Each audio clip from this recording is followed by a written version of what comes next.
UP की राजनीति में एक बार फिर हलचल। असदुद्दीन ओवैसी सक्रिय हो गए हैं।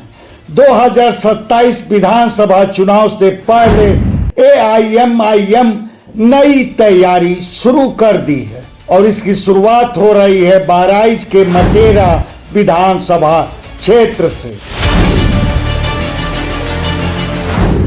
14 जून की रैली सिर्फ एक राजनीतिक कार्यक्रम नहीं है, इसे यूपी में एआईएमआईएम के नए अभियान का औपचारिक आगाज माना जा रहा है।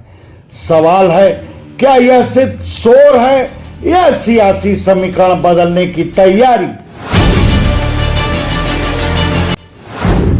मटेरा विधानसभा सीट का चुनाव यूं ही नहीं हुआ।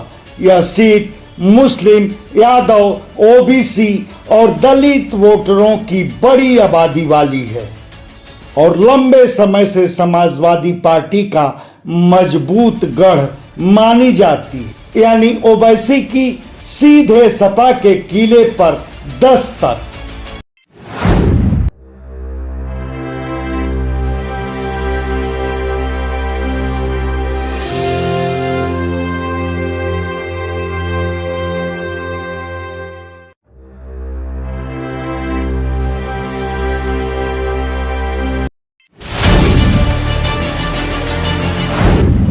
2012 से लगातार इस सीट पर सपा का दबदबा रहा है।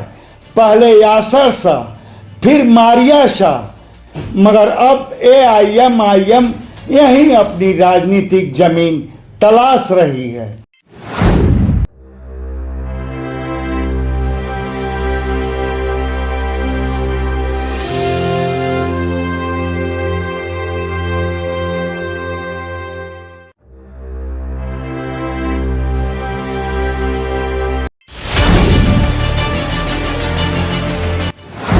एआईएमआईएम का दावा है कि पार्टी 2027 में करीब 200 सीटों पर उम्मीदवार उतार सकती है। यानी लक्ष्य सिर्फ मौजूदगी दर्ज कराना नहीं, बल्कि बड़ा सियासी विस्तार है। यूपी की सियासत का सबसे बड़ा सवाल यही है, क्या मुस्लिम वोट सपा से खिसकेगा? 2022 में मुस्लिम वोटों का बड़ा हिस्सा सपा के साथ गया था, मगर एआईएमआईएम अब खुद को विकल्प के रूप में पेश कर रही है।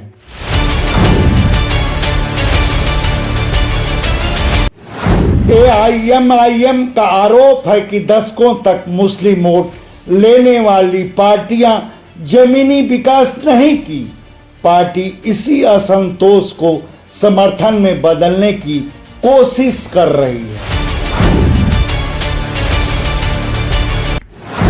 बिहार और महाराष्ट्र में मिली सफलता एआईएमआईएम का आत्मविश्वास बढ़ा दी है। पार्टी को लगता है कि वह मुस्लिम बहुल क्षेत्रों में क्षेत्रीय दलों का विकल्प बन सकती है, मगर यूपी की सियासत अलग है और चुनौती भी बड़ी है। देखा जाए तो यूपी के विधानसभा चुनाव में एआईएमआईएम का रिकॉर्ड बहुत मजबूत नहीं रहा है। 2017 में 38 सीटों पर पार्टी चुनाव लड़ी, 17 सीटों पर जमानत जब्त हो गई। 2022 में करीब 100 सीटों पर उतरी, मगर वोट शेयर आधा फीसद से भी कम रहा। हालांकि स्थानीय निकाय चुनाव में तस्वीर कुछ अलग रही।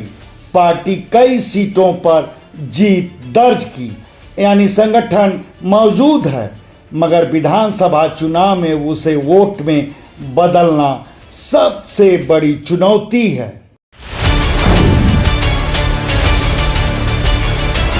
सबसे ज्यादा चर्चा एक संभावित गठबंधन की है।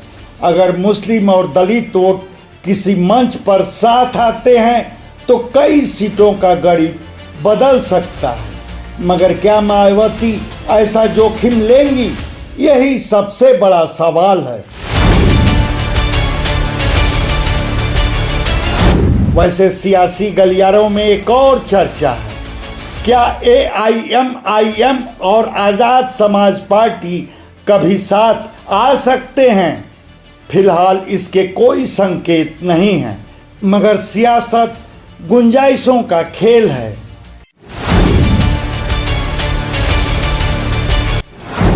AIMIM अब सिर्फ मुस्लिम बहुल सीटों तक सीमित नहीं है।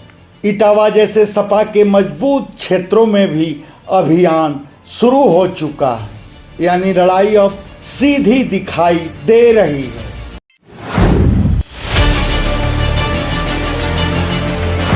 विरोधी दलों का आरोप है कि AIMIM वोटों का बंटवारा करती है, वहीं AIMIM कहती है कि लोकतंत्र में विकल्प देना अपराध नहीं। सच्चाई चाहे जो हो, करीबी मुकाबलों में कुछ फीसद वोट भी बड़ा असर डाल सकते हैं।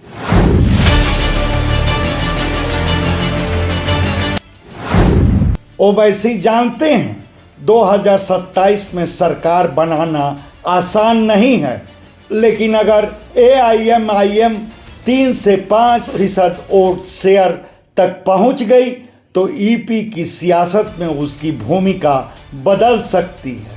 अब देखना होगा मटेरा की रैली भीड़ जुटाती है या नया सियासी आधार भी बनाती है। EP की लड़ाई सिर्फ सीटों की नहीं, समीकरणों की है और 2027 की शतरंज पर ओवैसी अपनी पहली चाल चल दिए हैं। ओवैसी की इस चाल पर आपकी क्या राय है, यह हमारे कमेंट बॉक्स में ज़रूर बताएं। धन्यवाद। आपसे आग्रह है कि हमारे वीडियो को लाइक करें, शेयर करें, चैनल को सब्सक्राइब करें और फेसबुक यूज़र हैं तो हमारे पेज को फॉलो करना ना भूलें।